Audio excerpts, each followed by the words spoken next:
What's good, everybody? Thank you guys for tuning in to episode 33 of Tune Check. I'm your host, Chris. And on this episode, we just got some news updates. I don't really have any album reviews for this one because there hasn't really been anything that came out that's too crazy or anything that I really enjoyed. There was some singles that came out that I really did like though, the one from Quavo and Lil Baby. I thought that was pretty fire. Amine dropped a dope song too, which is definitely like a summer song. Eladio dropped his album. His album was fire. For all you Latin rap fans, Latin trap fans, definitely check that out.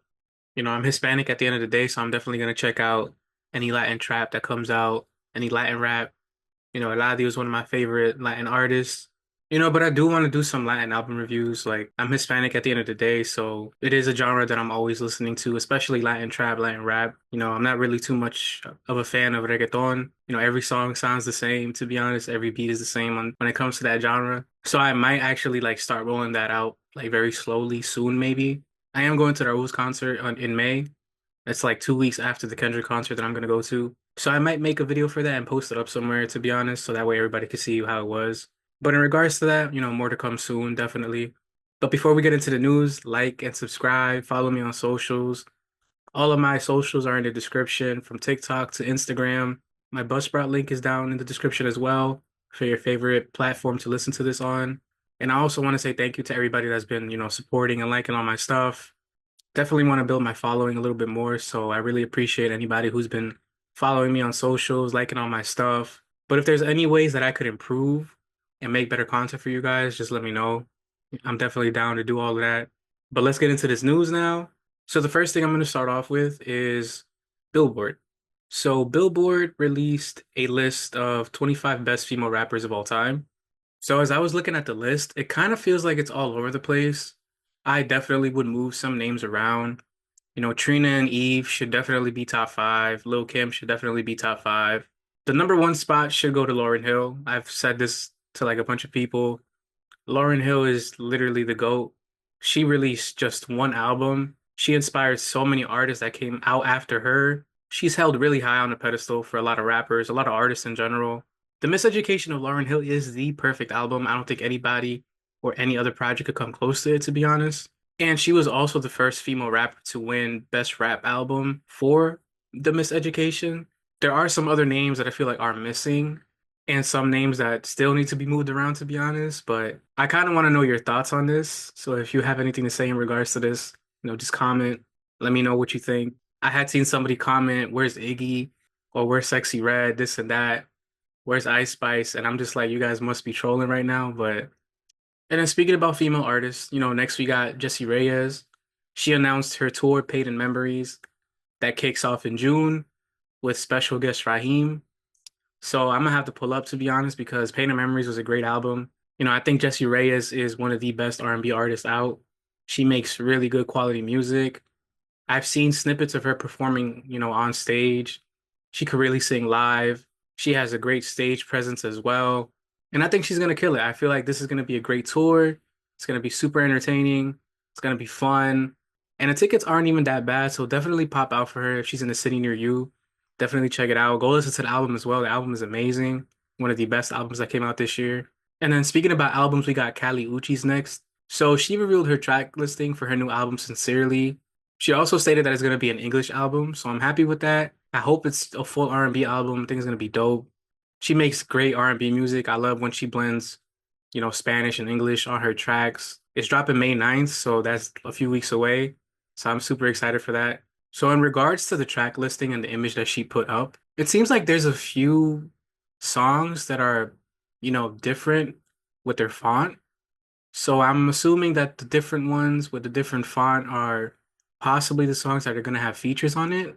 I think that's exciting. And if I'm right about it, I think that's a really cool way of her showing that she's going to have features. She didn't give any names or anything, but I'm hoping there's like a Don Toliver feature or a Tyler Creator feature. Her and Tyler are definitely like a good duo. They make great music together. I think they should make a collab album, to be honest. I think it'll be fire. But hopefully we get the list of features soon if there are any features. I know she released a single as well from this album, and it's been doing pretty good recently. So go check that out. And then speaking about albums and artists that need to drop, we got Cardi B next. So she recently gave an update about her album. So she recently gave an update about her album, and she said the features on it are actually pretty good. She said that there isn't too many features, but she's working with artists that she worked with before, and also some new ones that are like gonna be really surprising. She feels 100% confident with this album, she said. And I feel like it's gonna be good. Cardi's been doing her thing recently, especially with features. She's really been rapping. She's really been improving with every feature she does, every track that she gets on. I feel like she gets so much unnecessary hate, and everybody's clowning her that she took so long or that she's taking long to drop an album. And this is an example of what I'm talking about. She gets mad hate because there's so many other artists that aren't consistent with album drops that take a while to drop an album, and they don't get that much backlash as she does. And I don't like it. I feel like it's not needed. Cardi's a great artist. She only has one album out that won a Grammy. She's always being talked about, always in the news, always on a feature, always on somebody's song. You know what I'm saying? Like that album and everything really created a lot of traction for her. She's one of the biggest names right now in music, and I think it's well deserved. I don't understand why people are just hating on her constantly or giving her a hard time. But when this album drops, I don't want to hear nobody complaining. I don't want to hear nobody switching sides. Like, you know who you are, the fake Cardi fans that be hating on her. But when it comes to the features and the artists that she worked with previously, I kind of feel like she might have a feature with Megan Thee Stallion or Glorilla. Whenever she gets on track with either of them, it's always fire. I could see Lotto on this as well, since she collabed with Lotto before. Then next we got Young Thug. So he's been teasing new music for the past couple weeks. He posted up on the Billboard and it says that the album is dropping 5/25. So it might be 5/27. If you remember when he was at the basketball game with Mariah the Scientist, they both held up shirts, one saying 5 and the other one saying 27. So I feel like that's the date for the album or possibly a new single that might come out. He also previewed a track on social media as well, and it sounded all right. It wasn't really anything major. I said this on my last episode as well. I'm excited to see what he's going to drop. I'm interested in hearing what he's going to rap about, what he's going to talk about. His music has restrictions, like I said, due to his case that he won. He can't rap about certain things. He can't really say certain things or mention anything. But regardless, I'm still excited. It's new Young Thug, so I'm definitely waiting for that. Next, we got Kendrick Lamar. So his album GNX is eligible for double platinum in just 4 months. That's amazing. Congrats to Kendrick. He's been having a really good year so far. It's the best-selling number one album this year, and Luther is currently the best-selling number one song across all genres. So shout out to him and SZA. They even surprise dropped the music video for Luther on Friday. I thought that was dope. Definitely smart considering that their tour starts in a couple days. I think that was a great move to get people talking about it. And obviously, it's a song that they're going to perform together on the stage. And I definitely feel like this is going to add to the success of the song. I could see the song winning like a Grammy, to be honest, next Grammy show. But I'm excited to pull up to Kendrick's concert. I was talking about it yesterday with some people. I'm mad excited. I'm looking forward to it. I think it's going to be so fire. I want to hear TV Off live. I want to hear Peekaboo live. I'm definitely excited to see SZA as well. I've never seen her perform. A lot of people say that she's not really a good performer, but I don't really believe that. But I'm really excited for this. I think it's going to be so fun. Next, we got Travis Scott. So he recently had an interview with Complex. He spoke about Jack Boys 2. He spoke about his new album. He spoke about Sheck West's new album. He even spoke about Kanye, and he was talking like really good things about him. He wasn't saying anything negative. He even said that he's going to put Al Faro on streaming services as well. So I think that's going to be dope to hear. It's going to be just like Days Before Rodeo. It's going to go number one. It's going to do all these numbers. I think it's going to be really, really dope. But Travis Scott and Sheck West just dropped a new song together, ILMB. It's been on repeat for me. I think it's fired. This is basically Mo Bamba Part 2, to be honest. It's like the exact same song. And that also means that Jack Boys 2 is coming soon. And I'm excited for it. He's been teasing it everywhere. People have been talking about it. So I feel like it's around the corner for sure. Travis Scott was just at Coachella a couple days ago. He performed two new songs off his new album. His whole like stage was fired the way he made it. He spent 12 million on that and it was amazing. He even had like a certain section for his merch so people could like buy it and also display it and everything. I thought that was dope. He had a whole marching band like playing the songs for him as well. Definitely great vibes. It looked amazing. It looked crazy. But I'm really excited for this new Travis Scott album. I'm not the biggest Travis Scott fan, but I always give credit when it's due. And his last album, Utopia, was one of the best albums that I've heard, to be honest. So I'm really excited for Jack Boys 2, and I'm excited for his solo project. I hope it comes out soon. Next, we got some news revolving Dreamville Fest. So as you all know, Dreamville Fest happened, like a week or two ago. So Jid's been in the news lately. His album's coming out. He started the album rollout. Jid performed two new songs at Dreamville Fest, one of them called Work. Some people are saying it's a mixtape, but I remember in an interview he said it was an album, so I'm not really too sure. But people nowadays do confuse mixtapes with albums for some reason. And supposedly it comes out in August. I'm not too sure about that either. There was a lot of people questioning why is he like, announcing it now, but August isn't really that far. It's actually like right around the corner, to be honest.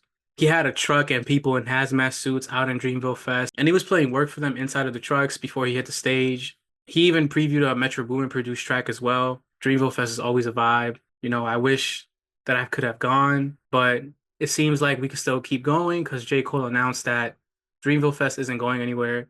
It's not the end of it. It's gonna come back, but just under a different name, and it's gonna have a different look. He did say on stage that it's a lot of work, setting everything up. I feel like it's because he's retiring that he just doesn't want to be on the music scene too much, and I understand that. So I'm just excited because I get to go, and I wish I could have gone, with it still being named Dreamville Fest, but it is what it is, still the same thing. So I'm excited for next year. I'm gonna try my best to really pull up. Next, we got the final piece of news that I wanted to talk about. So it's about Drake. He had a lot of stuff going on with him recently. So first and foremost, he dropped a video for Nokia. Everybody knows that. It's been blowing up everywhere. Nokia is one of like the best songs off his album, to be honest. So after the video came out, fans were breaking down the video. I feel like people are just doing too much. They're basically saying that Drake is trolling Kendrick. So people started breaking it down. They're saying that the dance moves are similar. So in the beginning of the video, Drake is walking, in a hallway on the walls. You can see the snake game from Nokia phones. They're saying that it's a shot at, the artist that he's been claiming to be snakes, that he's surrounded by snakes, that he's copying the wall scene that Kendrick had in Not Like Us when he was previewing Squabble Up, and the dance is there. Also, how he had SGA pop up when Kendrick had D Rosen. Then at the end, Drake had an owl free from his cage. People were also saying stuff about the handshake. Then people started saying that it's Not Like Us and Nokia sound similar. But like I said, I feel like this is all just a reach. I feel like people are doing too much when it comes to Drake and Kendrick. Not everything is a shot. Not everything has to do with the other. And I really don't like how the Nokia video dropped and now everybody's saying that it sounds like Not Like Us. This song has been out since February. And not one person has said that it sounds like Not Like Us, but now all of a sudden it does when he drops the video.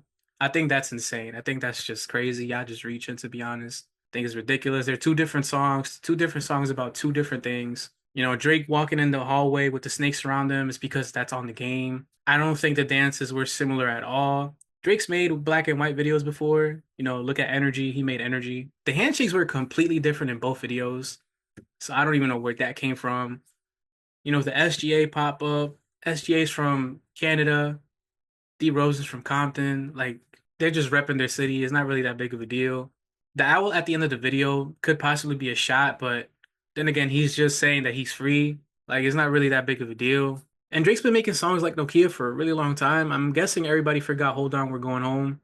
I think it's ridiculous. It's okay to be a Drake fan. It's okay to be a Kendrick fan. There shouldn't be no separation between the two. And to be honest, this whole rap beef thing is really played out. It's been a year. Yeah, I got to put it to rest. I got to put it to sleep. And people were even complaining about how the director for Kendrick Lamar's video for Luther was the same director that directed four of Drake's videos. And I'm just like, yo, she's a director. I don't really think there's any issue with that. She's doing her job. They're paying her to do her job. I wouldn't say no if somebody asked me to direct a Kendrick Lamar video. Are you crazy? It's Kendrick Lamar. He's one of the biggest artists out. That looks good on her resume for whenever people want to ask her to do more videos. Like, are you crazy? I'm not about to say no. I'm not about to say no, especially if he's giving me a bag. Nah, bro. But in regards to Drake, there's still this other topic that I wanted to talk about as well. It's about his legal battle with UMG. So, as you guys know, this has been going on for a couple months. So, in recent updates, UMG tried to have the case dismissed. People were gassing it, saying Drake is losing, this and that. UMG basically said that they wanted dismissed because he's only suing since he lost. I could see how a lot of people see it that way. But again, his lawsuit has nothing to do with Kendrick Lamar. It's just about defamation from his label. There's so many articles that speak about it, but people are still running with their story. But it turns out that a judge ruled in Drake's favor and said that he is allowed to continue requesting access to documents from UMG. So I think that's dope. That's definitely a win. The only issue that I have with this is that it also includes seeing Kendrick Lamar's record deal. I don't know what that has to do with any of that. I don't know what the record deal is going to contain or like what it would signify in this. Maybe he's trying to see if the money that they were supposed to give him, they gave to Kendrick. That's the only thing that I could like possibly see him using that for. But other than that, I feel like that's like something personal that he shouldn't really be touching. But I've said this from the beginning, if UMG didn't really have anything to hide, they should have just provided the info to Drake and his team when he first filed his petition initially. That would have just made him shut up. But the way that this is all just going, it just looks very sus from UMG's side. Then you also got Fred Durst. He just won a $200 million lawsuit against UMG for the same thing. What also makes this look kind of bad is that UMG, what also makes this look kind of bad on UMG's side is that they recently partnered with Send Owl to sell digital products and report sales directly from its own online stores. So in regards to like transparency and credibility, it's kind of weird considering that Send Owl is only going to report directly to UMG. You know what I'm saying? So I feel like they could just really just alter the numbers and change stuff to make it look like it's a success. Spotify even's been removing and has removed, streaming volumes from tracks across genres. They've been taking a crack at bots, taking some of them down. They started doing this back in February, so that was, a little sus too. There's also reports that UMG is trying to settle their lawsuit with Drake for 250 million. This is from Media Takeout. I don't know how accurate or real this rumor is, since none of the parties involved commented or said anything. Maybe it's behind closed doors, but I feel like even then we still would have heard about it. But the only question that I really have is what happens if Drake wins, and he's right, and that UMG did use all these bots to inflate Not Like Us, that they really did plot against him because he was planning on leaving or wanted to leave and they just didn't want him to because keep in mind, like Drake is a big artist, and I feel like if he went independent, it would be crazy, and it definitely would send like shockwaves throughout the whole music industry. But if he loses, he already looks bad in front of the masses for suing, so I don't think it'll be that negative for him. But if he does win, like I said, are people still going to hate on him? Are people still going to think that he's whack for suing if he turns out to be right? At the end of the day, me personally, I wouldn't really care what the streets are saying or what anyone says. If UMG played with my bag and they offered me money at first and then didn't want to give it to me because of this whole rap beef, and if they really was using stuff out here to lower an artist's value, then of course, like I'm gonna sue and I want my money. Like, what are you doing? But like I said, if he really does win and if he's really right, this is gonna send shockwaves to a lot of artists and a lot of people in the music industry. A lot of artists are gonna ask, like, yo, can I see this? Can I see that? I feel like a lot of artists would probably sue their label or like try to get more information because the music industry, these music labels, they definitely don't look out for the artists. All they care about is just money. They don't even pay most of the artists what they're supposed to be paying in general, so they're definitely going to take a hit in some way. But I'm waiting to see what comes out from this. There hasn't really been any other updates recently. I'm not sure if they sent any papers already. I'm not sure if his team is already looking at it. But with that being said, this episode comes to a close. I ran through all my notes. I said what I needed to say. Thank you guys all for listening. I really appreciate you guys hearing me ramble on for like 30, 40 minutes. Like I said earlier, subscribe to my socials. I'm on TikTok, Instagram, all in the description. Buzzsprout is in the description as well. It has links to all other platforms that you use to listen to stuff. Spotify, Apple Podcasts, iHeartMedia, Amazon Music, all of that. Subscribe to my channel, like this video, comment, let me know your thoughts about things that I've said. Download the episodes on Spotify. Download the episodes on your favorite streaming platform as well. Share this with all your family members, your friends.